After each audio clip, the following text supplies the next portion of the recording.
дар рамз қалъа, рамзи меъмории аҷдодӣ, устувории миллат дар роҳи озодӣ ва мустаҳкамии иродаи халқро дар роҳи ободӣ ифода мекунад. Дарвозаи кушод, нишонаи дӯстхоҳӣ, меҳмоннавозӣ ва ҳамраҳӣ дар роҳи рафоқат ба кулли башар.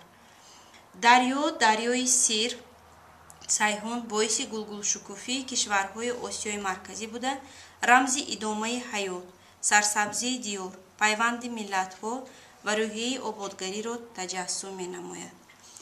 Ва дар ин ҷо парчам низ инъикос ёфтааст, яъне парчами миллӣ рамзи истиқлолияти миллат буда, бо ҳуруфоти хуҷанд пайваста пайванди гузаштаву имрӯзу фардои халқро таҷассум менамояд.